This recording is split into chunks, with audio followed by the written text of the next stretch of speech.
Hello students, देखो इस video में हम डाइलेक्ट्रिक्स एंड डाइलेक्ट्रिक्स से रिलेटेड सभी टॉपिक्स को डिस्कस करेंगे।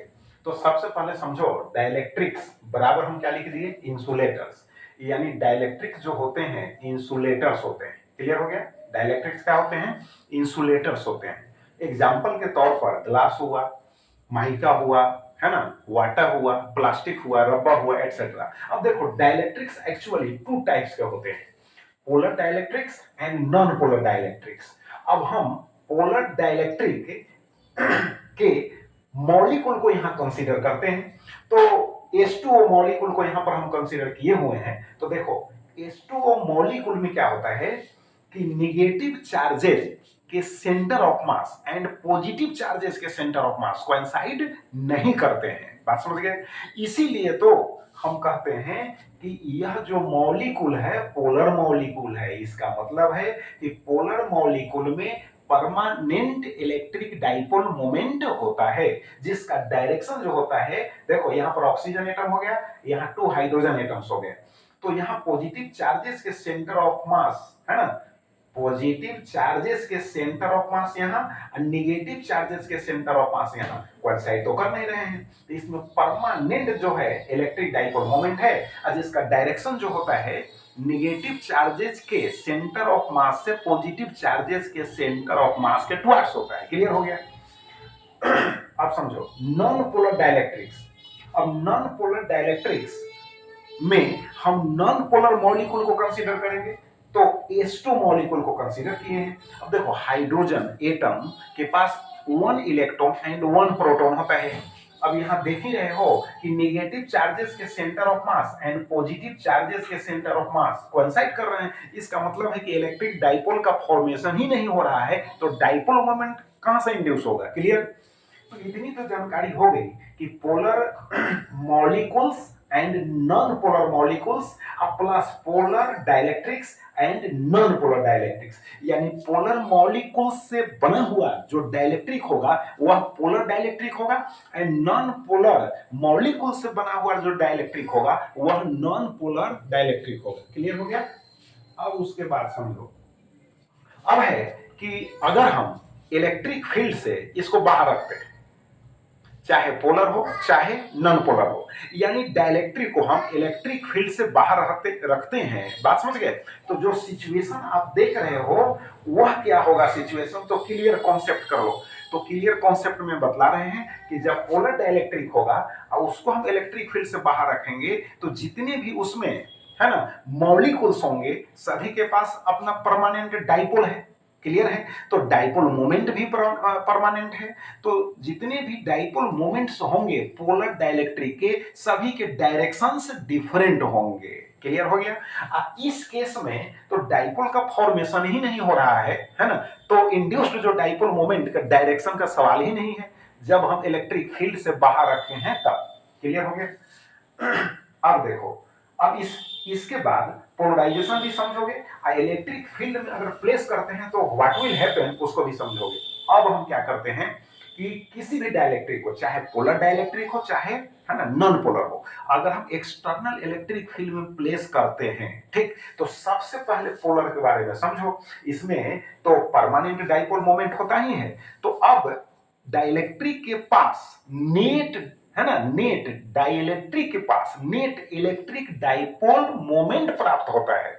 फिर से समझो, डाइलेक्ट्रिक के पास net total electric dipole moment प्राप्त होता है। और जब हम नॉन पोलर डाइलेक्ट्रिक को इलेक्ट्रिक फील्ड यानी एक्सटर्नल इलेक्ट्रिक फील्ड में प्लेस करते हैं तो इसको समझो। अब मान लो यहां पर यह एटम है, यहां पर एटम है, तो देखो नेगेटिव चार्ज और यहां पॉजिटिव चार्ज आपको हम बतला रहे हैं। अब देखो इसका, है ना, फैक्ट देखो होता क्या है कि एक्चुअली इसका शेप इस तरह से हम बनाकर आपको समझा रहे हैं। यानी यहां पर जो है माइनस हो गया और यहां पर प्लस हो गया, यहां पर दोनों का सेंटर कोइंसाइड कर रहा है। तो यहां पर हम बतला रहे हैं कि ई इज, है ना, इक्वल टू क्या होगा, 0, यानी ई नॉट लिख देते हैं। एक्सटर्नल इलेक्ट्रिक फील्ड को हम यहां पर ई नॉट से इंडिकेट किए हैं, तो E naught is equal to 0। But यहां पर क्या है E naught is not equal to 0। तो यहां पर देखो निगेटिव चार्ज, ठीक, पॉजिटिव, यानी इस मॉलिक्यूल में जो है निगेटिव चार्ज का सेंटर एंड पॉजिटिव चार्ज का सेंटर कोइंसाइड नहीं कर रहा है, ठीक है। तो इसका मतलब है कि इसमें इंड्यूस, है ना, इंड्यूस्ड डाइपोल मोमेंट क्रिएट हो रहा है। क्लियर हो गया। तो नॉन पोलर में इंड्यूस्ड डाइपोल मोमेंट प्रत्येक मॉलिक्यूल में क्रिएट हो रहा है। तो नेट डाइपोल मोमेंट भी क्रिएट हो रहा है, बट इसमें तो पहले से परमानेंट डाइपोल मोमेंट है, तो इसमें नेट डाइपोल मोमेंट क्रिएट होगा। क्लियर हो गया। इसमें डाइपोल मोमेंट भी क्रिएट होगा और साथ साथ नेट डाइपोल मोमेंट भी क्रिएट होगा। क्लियर हो गया। अब चलो, अब उसके बाद पोलराइजेशन समझ लो। तो यहां पर है the net electric dipole moment is induced when a dielectric is placed in an external electric field। Clear हो गया, समझा चुके हैं। This fact is called polarisation. अब इसी को हम कहते हैं पोलराइजेशन। तो पोलराइजेशन आप समझ गए, यानी पोलराइजेशन यानी उसमें नेट डाइपोल मोमेंट का प्रोडक्शन होना, प्रोड्यूस होना, इंड्यूस होना, क्रिएट होना ही कहलाता है पोलराइजेशन। अब देखो उसके बाद जो है डिपोलराइजेशन और पोलराइजेशन वेक्टर को समझते हैं। तो ये तो फेनोमेनन आप समझ गया, फैक्ट। अब चलिए यहां पर डिपोलराइजेशन वेक्टर कहो या डिपोलराइजेशन डेंसिटी भी कह सकते हो। तो देखो डिपोलराइजेशन वेक्टर पी है is defined as the dipole moment, है ना, पर यूनिट वॉल्यूम। यानी जो पोलराइजेशन वेक्टर है, वेक्टर पी, है ना, उसको हम पोलराइजेशन डेंसिटी भी कहते हैं। बात समझ गए। तो किसी डाइलेक्ट्रिक के यूनिट वॉल्यूम में जो डाइपोल मोमेंट होगा उसी को हम कहेंगे डिपोलराइजेशन वेक्टर और, है ना, पोलराइजेशन डेंसिटी कहेंगे। बात समझ गए। यानी डिपोलराइजेशन वेक्टर वेक्टर पी हुआ, बट मैग्नीट्यूड जो होगा उस मैग्नीट्यूड को हम कहेंगे क्या, पोलराइजेशन डेंसिटी। फिर से समझ लो यार। देखो यहां पर हम लिखे हैं डिपोलराइजेशन, है ना, लिख दिए हैं ब्रैकेट्स में वेक्टर पी। इसका मतलब है कि डिपोलराइजेशन वेक्टर जो वेक्टर पी है उसका जो मैग्नीट्यूड होगा उसको हम कहेंगे पोलराइजेशन डेंसिटी। अब पोलराइजेशन डेंसिटी का मतलब हुआ इलेक्ट्रिक डाइपोल मोमेंट पर unit volume of A dielectric. यानी किसी डाइलेक्ट्रिक के यूनिट वॉल्यूम में जो डाइपोल मोमेंट होगा उसी को हम कहेंगे पोलराइजेशन डेंसिटी। क्लियर हो गया। अब उसके बाद समझो रिड्यूस्ड इलेक्ट्रिक फील्ड। समझो रिड्यूस्ड इलेक्ट्रिक फील्ड का मतलब समझो।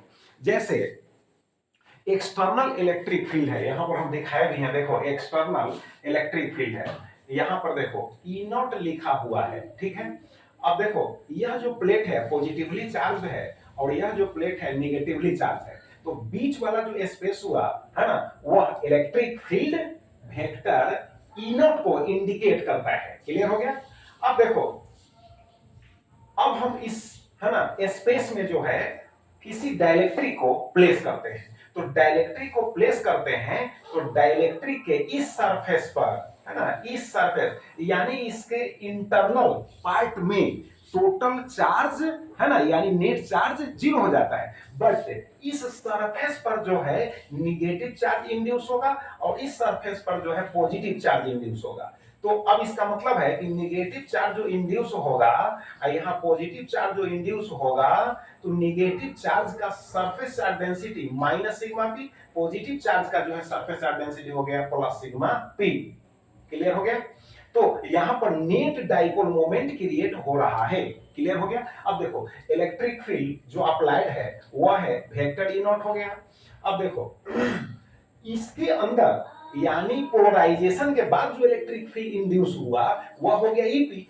इस ईपी का डायरेक्शन जो है अप्लाइड इलेक्ट्रिक फील्ड के जस्ट अपोजिट है। तो जो नेट इसके अंदर इलेक्ट्रिक फील्ड होगा ई, है ना, वेक्टर फॉर्म में हम लिख सकते हैं, ऐसे बोल रहे हैं सिंपली हम ई इज इक्वल टू क्या होगा, ई नॉट माइनस ईपी होगा। अब उसी को वेक्टर फॉर्म में बोल सकते हो तो vector E is equal to vector E naught minus vector E P होगा। क्लियर। अब this electric field is called reduced electric field. इसी को हम कहते हैं रिड्यूस्ड इलेक्ट्रिक फील्ड। यानी जो नेट इलेक्ट्रिक फील्ड है ना डाइलेक्ट्रिक के अंदर है उसी को हम रिड्यूस्ड इलेक्ट्रिक फील्ड कहते हैं। अब चलो नेक्स्ट टॉपिक है, देखो डाइलेक्ट्रिक कांस्टेंट है। अब देखो डाइलेक्ट्रिक कांस्टेंट पहले से ही पढ़े हो, जिसको हम रिलेटिव परमिटिविटी भी कहते हैं। यहाँ वेक्टर ई नॉट बाई है वेक्टर ई, जैसे वेक्टर एफ नॉट बाई होता है वेक्टर, है ना, एफ। अब यहाँ पर वेक्टर ई नॉट है, अब वेक्टर ई जो है वो vector E naught minus vector E भी हो गया, क्लियर हो गया। तो यहाँ पर डाइलेक्ट्रिक कांस्टेंट आप समझ गए। अब देखो इसके बाद पोलराइजेशन डेंसिटी समझो, पोलराइजेशन डेंसिटी तो पहले सिग्मा पी समझ लो। यहाँ sigma P is equal to charge by area हो गया। अब इस फेस का एरिया ये हो गया, इस फेस का एरिया भी यही होगा, तो sigma P is equal to charge upon area हो गया। अब देखो यहाँ पर पोलराइजेशन डेंसिटी जो है, पोलराइजेशन डेंसिटी का मतलब हुआ कि डाइपोल मोमेंट ऑफ, है ना, dielectric, dipole moment of dielectric divided by volume of the dielectric. तो वॉल्यूम ऑफ द डाइलेक्ट्रिक लिखेंगे तो फेस एरिया डाइलेक्ट्रिक का ए है, और उसका जो है ना, देख रहे हो थिकनेस जो हो गया डी, तो ए इंटू डी हो गया वॉल्यूम। तो यहाँ पर आपको डी डी कैंसिल हो गया, क्यू पी बाई हो गया ए। अब इस क्यू पी बाई ए का मतलब हो गया सिग्मा पी, अभी बतलाए हैं यहाँ, ठीक। तो sigma P is equal to हो गया पी, क्लियर हो गया। तो sigma P is equal to P. अब नेक्स्ट टॉपिक समझो, इलेक्ट्रिक ससेप्टिबिलिटी समझो। अब इलेक्ट्रिक ससेप्टिबिलिटी का मतलब है कि यहाँ पर देखो, यहाँ पर समझो पोलराइजेशन वेक्टर, क्योंकि वेक्टर फॉर्म में लिखे हैं, तो पोलराइजेशन वेक्टर जो होगा is directly proportional to reduced electric field, that is net electric field, clear. अब देखो यहाँ पर vector P is equal to क्या हो गया, एप्सिलॉन नॉट हो गया, काई, इसको पढ़िए काई, ठीक है, और इनटू हो गया वेक्टर E हो गया। अब देखो यहाँ जो देख रहे हो सिंबल, है ना, इसको काई पढ़ते हैं, और यह एक कांस्टेंट है, यानी प्रोपोर्शनलिटी कांस्टेंट इसको कहते हैं, प्रोपोर्शनलिटी कांस्टेंट कहते हैं, और इसी को हम कहते हैं इलेक्ट्रिक ससेप्टिबिलिटी, यानी डाइलेक्ट्रिक के इलेक्ट्रिकल कैरेक्टर को यह शो करता है। इलेक्ट्रिक ससेप्टिबिलिटी का मतलब हुआ कि कोई डाइलेक्ट्रिक जो है, बात समझ गए ना, उसके इलेक्ट्रिकल कैरेक्टर को यह शो करता है, क्लियर हो गया।